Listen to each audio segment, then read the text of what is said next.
जय हिंद मेरे प्यारे साथियों। कैसे आप सभी लोग मस्त होंगे, मजे में होंगे। तो मैं जय कुमार आपके अपने प्यारे चैनल द रिजल्ट गुरुकुल पे आपका तहे दिल से स्वागत करते हैं। आज का जो हम लोग का टॉपिक है बहुत प्यारा सा टॉपिक है, जिसमें हम लोग पढ़ेंगे एक व्यक्ति विशेषज्ञ के बारे में जिनका नाम होगा रॉबर्ट क्लाइव। नाम क्या है? Robert Clive.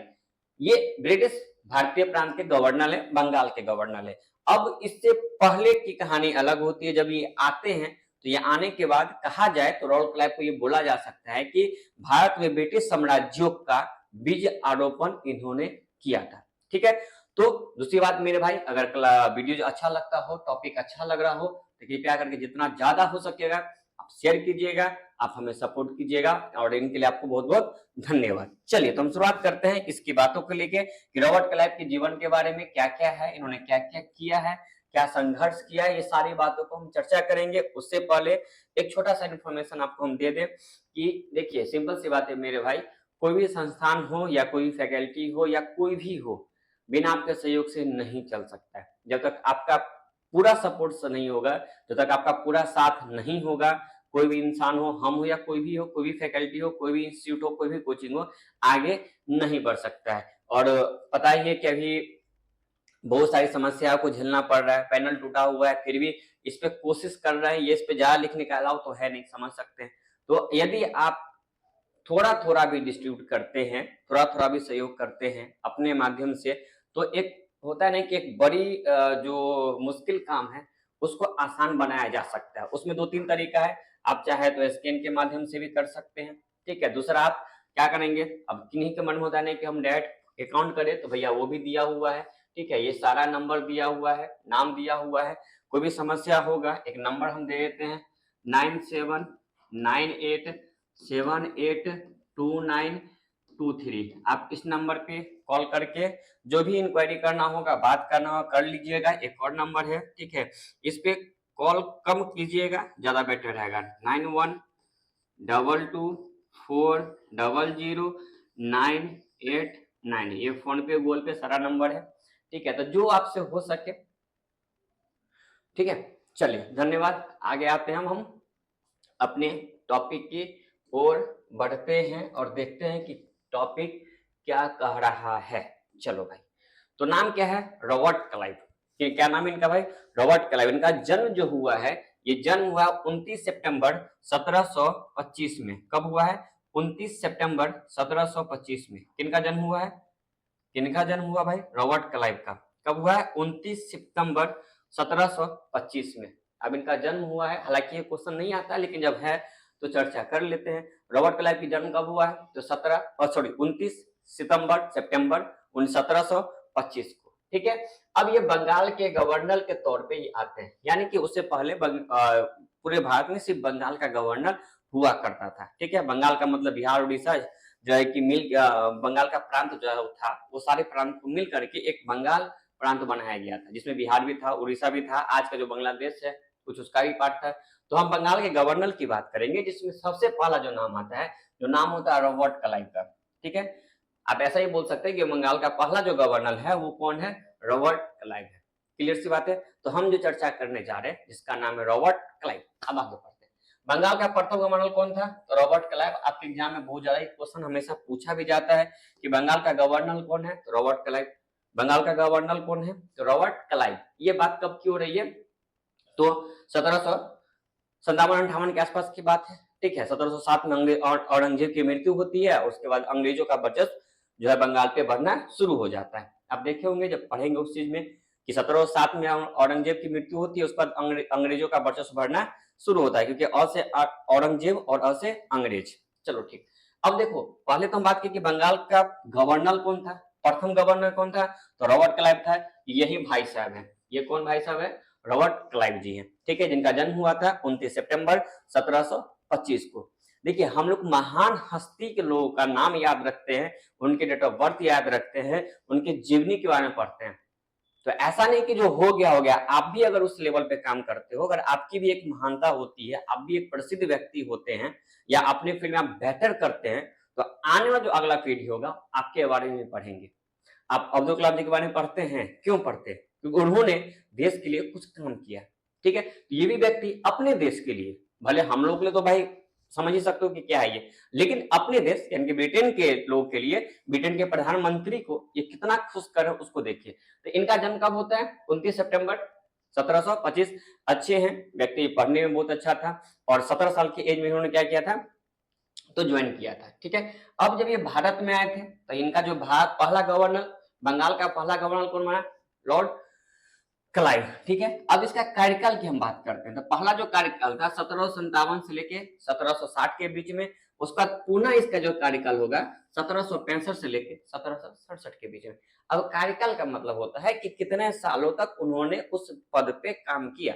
जैसे कोई व्यक्ति गवर्नमेंट जॉब में है और उनकी पोस्टिंग कहीं दिया हुआ है, ठीक है, तो 2 2.5 साल 3 सालों के बाद फिर से उसका पोस्टिंग चेंज कर दिया जाता है। जरूरत पड़ने पे फिर से उसको बुलाया जाता है। ये शुरुआती से चलते आ रहा है। तो पहला जो कार्यकाल था यानी कि जो कार्य किया था भारत में, उन्होंने 2 पीरियड में काम किया था। पहला जो कार्यकाल था 1757 से लेकर 1760 तक, कुल 3 साल का काम था इसमें। इन्होंने कितना साल किया? 3 साल। ठीक है, उसके बाद फिर उनको बुलाया गया 1765 से 1767 तक 2 साल। ठीक है, यानी कुल अगर बात करेंगे तो अप्रोक्सीमेट 5 साल ये भारतीय क्षेत्र में रहे हैं। ठीक है, तो कार्यकाल पहला क्या हो गया? पहला क्या हो गया? 57 से लेके 60 तक, और दूसरा क्या हो गया? 65 से लेके 67 तक। पहला क्या था? 57 से लेके 60 तक। दूसरा क्या था? 65 से लेके 67 तक। बंगाल का प्रथम गवर्नर कौन था? तो रॉबर्ट क्लाइव। ठीक है, अब देखिए अब जब ये हुआ था, इसको देखो क्या कहा गया है कि रॉबर्ट क्लाइव को, किसको? रॉबर्ट क्लाइव को अंग्रेजों का मस्तिष्क, किसका मस्तिष्क? अंग्रेजों का। ठीक है, रॉबर्ट क्लाइव को अंग्रेजों का मस्तिष्क कहा गया। अगर आपके परीक्षा में प्रश्न आ जाए कि किसे अंग्रेजों का मस्तिष्क कहा जाता है, तो वो कौन हो जाएगा? Robert Clive. एवं भारत में, किसमें? भारत में ब्रिटिश साम्राज्य का संस्थापक भी कहा गया। अब आपको स्टार्टिंग में ही बताएं कि रॉबर्ट क्लाइव भी वो व्यक्ति थे जो कि भारत में ब्रिटिश साम्राज्य का बीज आरोपण किया था। आप एक बात समझिए, यदि आप कोई पौधा लगाते हो तो क्या डायरेक्ट वो फल ही हो जाता है? पहले आप बीज लेते होंगे, बीज को फुलाते होंगे, फिर उसको डालते होंगे, फिर छोटा सा पौधा बनता होगा, फिर उसको एक जगह पे लगाते हैं, उसको फिर क्या करते हैं? सेफ्टी देते हैं, सुरक्षा करते हैं, पानी डालते हैं और धीरे धीरे वो बड़ा होता है। तो वही बात है, जो ब्रिटिश अपने भारत को जो गुलाम बनाया था, जिसका शुरुआत किसके द्वारा किया गया? देखा है तो रॉबर्ट क्लाइव के द्वारा, क्योंकि इन्होंने ही वो बीज आरोपण किया, उस बीज को बोया और पूरे बंगाल को अपने अधिकार के अंदर ले लिया, और वहां से धीरे धीरे कहानी शुरू हो जाती है। ठीक है, तो वही कहा गया है कि भारत में ब्रिटिश साम्राज्य का जो संस्थापक किसे कहा गया है? तो रॉबर्ट क्लाइव को। क्लियर सी बात है। बंगाल का प्रथम गवर्नर कौन है? तो रॉबर्ट क्लाइव। उम्मीद करते हैं ये सारी बात आप समझ गए होंगे। और रॉबर्ट क्लाइव की शासन कार्यकाल कितने रहा? 2 बार रहा, 57 से लेके 60 तक, और दूसरा रहा 65 से लेके 67। ठीक है, 65 to 67। चलिए आते हैं अगले पॉइंट पे। अगला पॉइंट देखिए क्या कर रहा है। चलिए अब देखिए क्या कर रहा है। अगला जो पॉइंट है उसको हम देखेंगे, है तो इन्हीं के बारे में। अब क्या कर रहा है देखिए, रॉबर्ट क्लाइव का जो शासन काल था, कार्यकाल था, मतलब कार्यकाल मतलब जो काम किए उन्होंने, कितने कितने साल तक काम किया और उस कार्य में उन्होंने क्या किया कि उसकी हम चर्चा करते हैं। तो रॉबर्ट क्लाइव का जो कार्य था, कार्यकाल जो था वो 2 बार था। पहला था 57 से लेके 60 तक। कितना था? 57 से लेके 60 तक। अब 57 से लेके 60 के बीचों में इन्होंने कौन कौन ऐसा काम किया है उसके बारे में हम चर्चा कर रहे हैं। देखिए कहावत है, नाम उसी का हुआ है जिन्होंने कुछ काम किया है। कभी सुने कि निकम्मों का नाम हुआ है? कभी नहीं सुनिएगा। जिन्होंने काम किया है उन्हीं का नाम हुआ है, पहला पॉइंट। दूसरी बात, जो नाम, जिसका नाम हुआ है वही इंसान बदनाम भी हुआ है। समझे? जिसका नाम हुआ है वही इंसान क्या हुआ है? तो बदनाम भी हुआ है। चलिए अब देखिए 1757 में रॉबर्ट क्लाइव की क्या हुआ था? प्लासी का युद्ध हुआ था। आपको याद ही होगा, प्लासी का युद्ध हुआ था, जिस युद्ध में अंग्रेजों यानी कि ब्रिटिश का जो साम्राज्य होता है या ब्रिटिश और सैनिक होता है वो जीत जाता है। आमतौर पे कहा जाए तो रॉबर्ट क्लाइव जो है इस युद्ध को जीत लेते हैं। और युद्ध कब होता है? तो 23 जून 1757 को। कब होता है? 23 जून 1757 को। क्या हुआ है? रॉबर्ट क्लाइव के द्वारा ही प्लासी के युद्ध में विजय प्राप्त किया गया। ठीक है, वही बात हम बोले हैं, क्योंकि एक तरफ से ब्रिटिश सेना था। ठीक, अब ये जो युद्ध होता है प्लासी का युद्ध कब होता है? 23 जून 1757। इन्हीं के कार्यकाल में युद्ध होता है प्लासी का युद्ध, जिसका होता है टाइमिंग 23 जून 1757 को, जिस युद्ध में ब्रिटिश साम्राज्य जीत जाते हैं और अपना बीजारोपण करना प्रारंभ कर देते हैं। मतलब बंगाल पे जो कब्जा करना शुरू हो जाता है। ठीक है, अब देखिए रॉबर्ट क्लाइव के नेतृत्व में ही कब 14 मार्च 1757, किसके नेतृत्व में? रॉबर्ट क्लाइव के नेतृत्व में ही। ठीक है, किसके नेतृत्व में? तो रॉबर्ट क्लाइव के नेतृत्व में 14 मार्च 1757 का बंगाल का एक फ्रांसीसी बस्ती था चंद्रनगर। कौन था? चंद्रनगर। इस पे भी अपना कब्जा कर लिया। कौन कब्जा कर लिया? तो ब्रिटिश साम्राज्य कहिए या रॉबर्ट क्लाइव कहिए। आप सिंपल सी बात है, अगर हम किसी अपने सैनिक को कहीं हम दूसरे देश में भेज रहे हैं वहां तांडव मचाने के लिए, तो अब इसलिए है कि हम तो अच्छे माने जाएंगे अपने देशवासियों के लिए। तो वही हम बात कर रहे हैं। तो सबसे पहले इनके जो है कार्यकाल में, जो पहला कार्यकाल था 57 से लेकर 60 के बीच में, जो सबसे पहला काम जो हुआ था या जो मुख्य काम आप जिसको बोल सकते हैं, वो था प्लासी का युद्ध। वो कौन सा था? प्लासी का युद्ध। और ये हुआ था 23 जून 1757 को, जिसमें ब्रिटिश कंपनी या आप ऐसे बोल सकते हो कि रॉबर्ट क्लाइव के युद्ध में विजय प्राप्त होता है, युद्ध में जीत जाते हैं। इस युद्ध में जीतने के बाद, जीत प्राप्ति के बाद, विजय प्राप्ति के बाद बीज आरोपण यानी कि बंगाल को गुलाम बनाना, वहां से अपने देश को गुलाम बनाना की प्रक्रिया प्रारंभ हो जाती है। ठीक है, दूसरा जो इसका कार्यकाल था रॉबर्ट क्लाइव जी का, वो क्या था? तो 14 मार्च 1757 की बात है। ये इनके नेतृत्व में जो बनाई गई सेना, इनका जो नेतृत्व में बनाई गई सेना संगठन के द्वारा फ्रांसीसी बस्ती चंद्रनगर, ठीक है, फ्रांसीसी बस्ती चंद्रनगर जो कि बंगाल में स्थित था, उस पर भी कब्जा कर लिया। इसका अगला जो बात हम करेंगे 1759 में बेदरा का युद्ध। किसका हुआ था? बेदरा का युद्ध हुआ था, जिसमें अंग्रेज और डच, किसके बीच में? अंग्रेज और डच के बीच में मतलब मुकाबला हुआ था, युद्ध हुआ था, बेदरा का युद्ध 1759 में, जिसमें यहाँ भी अंग्रेजों की क्या होती है? तो विजय प्राप्त हो जाती है। क्या होती है? विजय प्राप्त होता है। ठीक है, अब एक बात बताइए, एक गवर्नर जो भारत आ रहा है जिसका नाम है रॉबर्ट क्लाइव, सबसे पहले प्लासी का युद्ध जीता, प्लासी का युद्ध जीता। ठीक है, उसके बाद उन्होंने कौन सा जीता? बेदरा का युद्ध जीता। फिर उन्होंने चंद्रनगढ़ को अपने ऊपर कब्जा किया। प्लासी का 23 जून 1757 को हुआ, उसमें प्राप्त हुआ। 14 मार्च को जो चंद्रनगढ़ पे कब्जा कर लिया। फिर 59 में जो है कि बेदरा का युद्ध किया और डचों को हरा दिया। ठीक है, तो पहले शासनकाल में इनका 3 काम था। जो पहला शासनकाल था उसमें हम देख सकते हैं कि 3 काम था। पहला जो था इनका क्या था? आप बोल सकते हैं कि प्लासी का युद्ध। क्या है? प्लासी का युद्ध कब हुआ था? अब इसको बोल सकते हो कि 1757 में। कब हुआ था? 1757। दूसरा आप कहोगे तो चंद्रनगढ़ पे कब्जा, चंद्रनगढ़ पे कब्जा, इसको भी आप बोल सकते हो चंद्रनगढ़ पे, क्योंकि लिखना थोड़ा सा ज्यादा संभव है नहीं, तो बस हम हल्का हल्का इस पे इंडिकेट कर रहे हैं 1757। और तीसरा जो इन्होंने किया था वो क्या था? डच पे आक्रमण और अपनी जीत। अब इनका पहला जो शासनकाल था, ठीक है, वो क्या हुआ? में इन्होंने इन सारी चीजों को दोहराया। पहला काम प्लासी का युद्ध 23 जून 1757। दूसरा क्या किया था? चंद्रनगर पे कब्जा 14 मार्च 1757। तीसरा क्या हुआ था? तो डच और अंग्रेजों के बीच में बेदरा का युद्ध हुआ था, जिसमें रॉबर्ट क्लाइव के गठन की गई सेना यानी कि अंग्रेजी ब्रिटिश साम्राज्य की विजय प्राप्त हुई थी। चलिए, उम्मीद करते हैं यहाँ तक आप सारी बातों को समझ रहे होंगे और अच्छे से इसको नोट डाउन भी करते होंगे। और एक बात और आपसे हम बोले मेरे भाई कि आपका सहयोग हमें चाहिए। ठीक है, हर जगह हर स्थिति में आपका सपोर्ट साथ हमें चाहिए। जितना ज्यादा हो सके आप सपोर्ट सहयोग करेंगे। तरीका बहुत सारा होता है, आप शेयर भी कर सकते हैं, वीडियोज को सब्सक्राइब बढ़ा सकते हैं, कुछ आर्थिक सहयोग भी कर सकते हैं, जैसे आपको इच्छा हो। सारा इन्फॉर्मेशन है, नंबर है, आप कर सकते हैं, क्योंकि आपके सहयोग से ही हम यहाँ तक पहुंचे हैं और अगर आगे भी हम जाएंगे तो उसमें आप ही का सहयोग होगा। चलिए, तो पहला शासनकाल में 3 काम हुआ था, आपने देख लिया। प्लासी का युद्ध किया, चंद्रनगर पे कब्जा हुआ, उसका डचों की हार हुई और डचों की कंपनी को अपने अंदर मिलाया गया। अब इसकी हम बात करते हैं दूसरा कार्यकाल था इसका 1765 से लेकर 1767 के बीच में, यानी कि इनको पुनः से 2 साल के लिए बुलाया गया। ठीक है, क्योंकि बेचारा जब 60 में रिटायरमेंट कर गए तो अपने देश वापस चले गए। वहां से फिर इनको 65 में बुलाया गया और जब 65 में बुलाया गया तो सबसे पहला जो इनका काम था वो थी इलाहाबाद की संधि। कौन सा? इलाहाबाद की संधि। ठीक है, जिसको हम लोग बक्सर युद्ध के बाद इलाहाबाद की संधि होती है। हालांकि ऐसा माना गया था कि बक्सर का जब युद्ध हो रहा था तो हम भारतीय प्रसन्न थे कि नहीं, अब जो लगता है कि अंग्रेज का सत्यानाश होना ही है, क्योंकि भारत तरफ से 3 महान से राजा और एक तरफ से अंग्रेज लड़ाई कर रहा है। तो 3 संगठन, 30 सदस्यीय पार्टी, 30 समूह एक साथ अगर हो जाए तो एक इकलौता क्या कर सकता है। लेकिन अंग्रेज तो भाई उससे भी चालाक था, उससे भी चालाक था, वो तो राजनीति करना जानता था। जो भी बेचारा एक सैनिक था जिसके बदौलत इन्होंने लड़ने का प्लानिंग किया था, ओकरे खरीद लिया, बोला बीचे में से भाग जाना।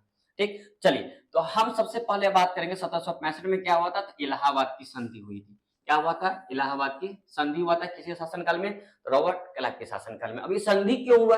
तो उससे पहले समझिए कि बक्सर का युद्ध हुआ था। क्या हुआ था? बक्सर का युद्ध हुआ था 22 अक्टूबर 1764 को। कब हुआ था? तो 22 अक्टूबर 1764 को। और किनके बीच में हुआ था? तो हुआ था हेक्टर मुनरो, जो कि एक अंग्रेज के तरफ से लड़ रहे थे। ठीक है, कौन था? Hector Munro. दूसरा कौन था? तो अंग्रेजी सैनिक, साथ ही साथ इसमें भारतीय सैनिक भी कुछ शामिल थे। हालांकि ये माना गया है कि जब युद्ध शुरुआत हुआ था तो हजारों के कगार में सैनिक अपने में, यानी कि भारतीय नवाबों के बीच में, शासक के बीच में आ गए थे। ठीक है, लेकिन फिर भी कुछ तो थे। तो एक तरफ से कौन थे? हेक्टर मुनरो, जो अंग्रेजी सेना को नेतृत्व कर रहा था। दूसरा कौन था? उनके अंग्रेजी का सैनिक था। उसका क्या था? भारतीय सैनिक था। एक तरफ से अवध के नवाब शुजा-उद-दौला था। कौन था? अवध के नवाब शुजा-उद-दौला। दूसरा एक था मुगल बादशाह शाह आलम द्वितीय। क्या था? शाह आलम द्वितीय। और उसके बाद कौन था? तो मीर कासिम। अब जब तीन शासक एक साथ पहुंच जाए मैदान में, तो लोग तो कंफर्म थे कि भाई अभी तो जीतना ही जीतना तय है।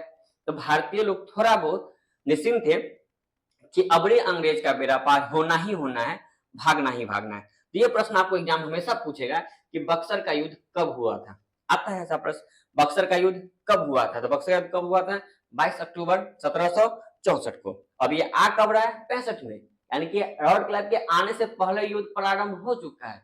इसको बुलाया जा रहा है मामला को शांत करवाने के लिए, क्योंकि सारा तो प्लानिंग पहले से था। ठीक है, अब युद्ध किसके किसके बीच में हुआ था? तो एक तरफ अंग्रेजी सेना, जिसके हेक्टर मुनरो अंग्रेजी नेतृत्व कर रहे थे सेना का, भारतीय सैनिक थे प्लस अंग्रेजी सैनिक थे। और एक तरफ थे अवध के नवाब शुजा-उद-दौला, एक तरफ थे मुगल बादशाह शाह आलम द्वितीय, और कौन था? तो मीर कासिम थे।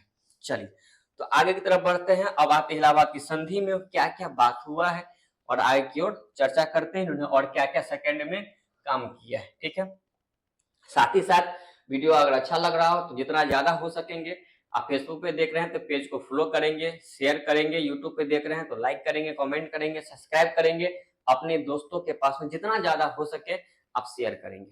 चलिए आगे बढ़ते हैं। अब देखिए सबसे पहले संधि होती है, तो संधि जो होता है वो दो संधि होता है। एक होता है 12 अगस्त, कब होता है? 12 अगस्त को। और दूसरा जो होता है, एक होता है 12 अगस्त को और दूसरा जो होता है वो 16 अगस्त को। पहला कब हो रहा है? 12 अगस्त 1765 को। ठीक है, अब संधि के समय में जब जो एक मीटिंग हो रहा है, बैठक हो रहा है, संधि का मतलब एक दूसरे के बीच में बात विचार करना, सहमति बनाना, और मतलब होता नहीं कि अधिकार को प्राप्त करना या छोड़ना, या अपनी बातों को मनाना या अपनी बात को रखना। ठीक है, तो हम यहाँ करेंगे इलाहाबाद की जो संधि हुई थी, इसमें पहला जो संधि हुआ था वो 12 अगस्त 1765 को हुआ था। इस बात को याद रखिएगा कि इलाहाबाद की जो प्रथम संधि हुई थी कब हुई थी? तो 12 अगस्त 1765। दूसरा जो हुआ था उसके जस्ट 4 दिनों के बाद 16 अगस्त को। कब हुआ था? 16 अगस्त 1765। ठीक है, चलिए पहला संधि किसके द्वारा हुआ था? बिहार पहला जो संधि हुआ था वो हुआ था मुगल बादशाह कौन था? तो शाह आलम द्वितीय।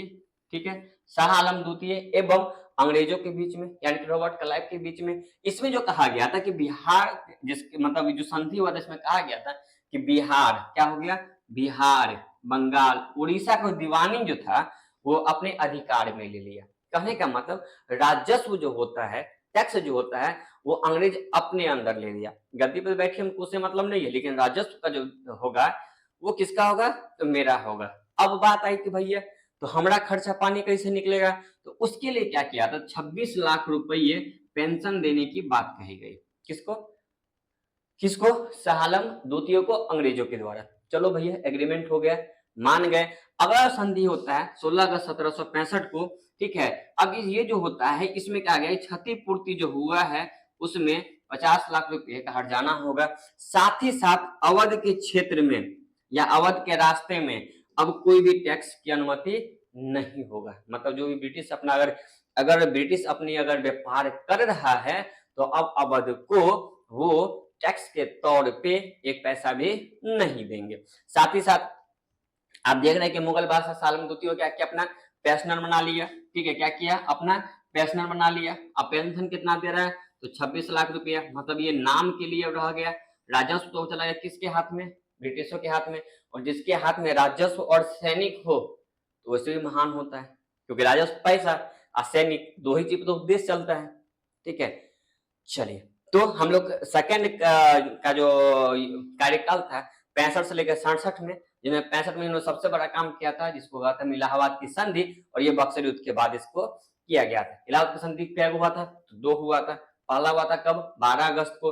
दूसरा कब हुआ था, 16 अगस्त को। 12 अगस्त को सालम द्वितीय के साथ में किया गया था, जिसमें दीवानी अधिकार अपने अंदर ब्रिटिश ले लिया, यानी कि राजस्व को अपने अंदर किया गया। साथ ही साथ सालम द्वितीय को, जो मुगल बादशाह थे, उनको 26 लाख पेंशन बना दिया गया। दूसरा 16 अगस्त को जो हुआ था वो अवध के साथ में हुआ था, जिसमें कहा गया था कि क्षतिपूर्ति में जो 50 लाख पे कीजिए। दूसरा कि अब अवध में टैक्स की आवश्यकता नहीं है, मतलब टैक्स नहीं लगेगा। चलिए, तो आगे की तरफ हम बढ़े और आगे देखें अगला क्या है। ठीक है, इसके और भी बहुत कुछ है, अभी परेशान नहीं होना, और भी इनका छोटा मोटा काम है इनका, तो रॉबर्ट क्लाइव का। ठीक है, आगे बढ़िए। अब जो है देखिए, अब इसके साथ ही साथ क्या हुआ, जैसे बंगाल की हम बात करेंगे बक्सर युद्ध के बाद, तो अब क्या हुआ कि बंगाल का प्रशासनिक दृष्टिकोण से 2 भागों में बांट दिया गया। कितने भागों में बांट दिया गया, 2 भागों में बांटा गया।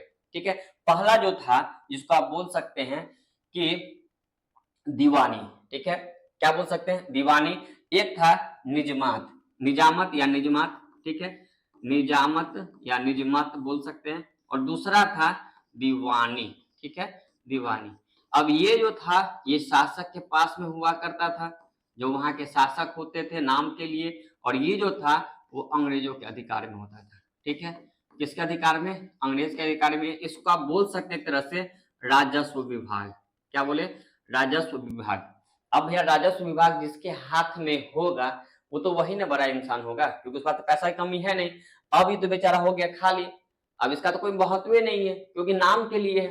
ठीक है, इसी को कहा गया था कि कितने भागों में बांटा गया था, 2 भागों में बांटा गया था। कौन कौन, निजामत या निजमात, और दूसरा कौन था, दीवानी। ठीक है, ये बात को समझे। चलिए, इस साथ में एक और कहानी हुई थी 1766 में, श्वेत विद्रोह। ठीक है, 1766 में श्वेत विद्रोह। और ये जो विद्रोह भी हुआ था, ये विद्रोह भी किसके काल में हुआ था, क्लाइव के काल में। कब हुआ था, क्लाइव के काल में। अब इसको थोड़ा समझिएगा, बात क्या है, श्वेत क्रांति। ठीक है, इसमें ये सैनिकों का विद्रोह था, जिसको जो एक तरह से होता है ना कि युद्ध के दौरान विशेष आरक्षण या विशेष पैकेज मिलना, उसको खत्म कर दिया गया था। ठीक है, तो भारतीय सैनिक तो पहले से पता था कि हम कितना भी आंदोलन करें, कितना भी हल्ला करें, हमको मिलने वाला नहीं है, इसलिए भैया हमको हल्ला करने से कोई मतलब ही नहीं है। ब्रिटिशों ने इसका खूब जो है विरोध किया था। जैसे पहले था कि जो सैनिक युद्ध में युद्ध करने जाए तो उनको अलग से भत्ता मिलता था। ठीक है, अभी भी आप देखते होंगे जब कोई चुनाव उनाव होता है तो जो वहां जितने भी आर्मी फोर्स वाले जाते हैं तो उनको अलग से उनकी सारी व्यवस्था की जाती है। ठीक है, हालांकि आप छोड़ दीजिए कि उस पर भी चर्चा नहीं करेंगे। तो श्वेत विद्रोह वही हुआ, जितने ब्रिटिश सैनिक थे, मतलब ब्रिटिश सैनिक जो थे, उन्होंने विद्रोह किया था कि नहीं, जब हम युद्ध करने जाएं किसी भी देश से, अपना देश से हो या किसी भी देश से हो या कोई पार्टी से हो, तो हमें जो भत्ता पहले से मिलते आ रहा है वो भत्ता मिलना चाहिए, जिसको रॉबर्ट क्लाइव ने क्या किया था, तो खारिज कर दिया था। क्लियर है यहाँ तक, आप समझ रहे हैं बात को। चलिए, अब इसकी मेन यही था उपलब्धि में क्या है, प्लासी का युद्ध हुआ। प्लासी का युद्ध कब हुआ था, 23 जून 1757 को हुआ था। ठीक है, उसका बेदरा का युद्ध हुआ। ठीक है, 25 नवंबर 1759 को। ठीक है, रॉबर्ट क्लाइव में पढ़े, इनका 2 शासन काल था, मतलब कार्यकाल था। पहला जो कार्यकाल था 57 से लेकर के किसके बीच में, 60 के बीच में, और दूसरा जो था 65 से लेकर के 67 के बीच में। ठीक है, अब रॉबर्ट क्लाइव को भारत में ब्रिटिश साम्राज्य का बीज आरोपण कहा गया। ठीक है, अब ये व्यक्ति भारत में इतना खूंखार वाला काम कर रहे हैं, लोगों को मार रहे हैं, लोगों पे कब्जा कर रहे हैं, उनके जमीनों पे कब्जा कर रहे हैं, उनके राजस्व पे अधिकार कर रहे हैं। वही व्यक्ति आखिरकार 22 नवंबर 1774 को, कब, 22 नवंबर 1774 को अपने देश में जा करके क्या कर लेता है, तो आत्महत्या कर लेता है। सोचिए, बाप बाप करके यहाँ भारतीय में आकर के बाप बाप करके लोगों को मारा, उनके अधिकार को छीना, उनकी संपत्ति को छीना, और आखिरकार बेचारा कहाँ जाकर के, इंग्लैंड में जाकर के 1774 में आत्महत्या कर लिया। सोच सकते हैं कि आत्महत्या इतनी आसानी से नहीं किया जाता है। किसी न किसी बात को लेकर के आदमी परेशान हो, डिप्रेशन का शिकार हो, जिसकी वजह से लोग ये काम करते हैं। आप समझ सकते हैं, इसलिए बोला गया है कि कभी किसी पे बुरी नजर मत रखो, जितना है उतना में संतुष्ट रहो, ईमानदारी से काम करो, मेहनत के बल पे काम करो और आगे बढ़ने का कोशिश करो। हालांकि आज का जमाना बदल चुका है, लोग आज क्या है ना कि खुद तो गिरे उससे फर्क नहीं पड़ता है, लोग कितना गिरा दे उस पर ज्यादा लोग लगे रहते हैं। अगर आप भूखे मर रहे तो कोई पूछने वाला नहीं होगा, लेकिन थोड़ा सा आप आगे बढ़ गए, थोड़ा सा अपने आप को बेटर करना शुरू कर दिए, तो लोगों की जलन जो होता है ना परम सीमा पे आ जाता है। ठीक है, तो आज हम लोग लॉट क्लैप के बारे में चर्चा की। उम्मीद करते हैं आप सारी बातों को समझे होंगे। आप पे क्या करेंगे तो कॉपी लेंगे, उस पर आप एक को नोट कर लेंगे, क्योंकि टॉपिक का नाम है भारत गवर्नर एवं वायसराय। इन सारी चीज को बारी बारी से हम क्या करेंगे, एक एक पॉइंट को एक एक व्यक्ति के बारे में आपको समझाते चलेंगे, लिखाते चलेंगे, बताते चलेंगे। और अगर वीडियो अच्छा लग रहा होगा तो कृपया करके जितना ज्यादा हो सकेगा तो वीडियो को शेयर कीजिएगा, लाइक कीजिएगा, सब्सक्राइब कीजिएगा, और चैनल कम से कम हम आपसे यही बोलेंगे जितना जल्द हो सके 2.0 यानी कि 2000 सब्सक्राइबर पहुंचाइए। और ये आपकी जिम्मेवारी ही बनती है, क्योंकि इतना सिस्टम खराब होने के बावजूद भी यदि आपके साथ हम जुड़े हैं तो सोच सकते हैं कि इसके पीछे बहुत बड़ा कारण है। ठीक है, तो उम्मीद करते वीडियो अच्छा लगा होगा। तब तक ये बाय बाय, टेक केयर, अच्छे रहिए, स्वस्थ रहिए, मजे में पढ़िए। धन्यवाद।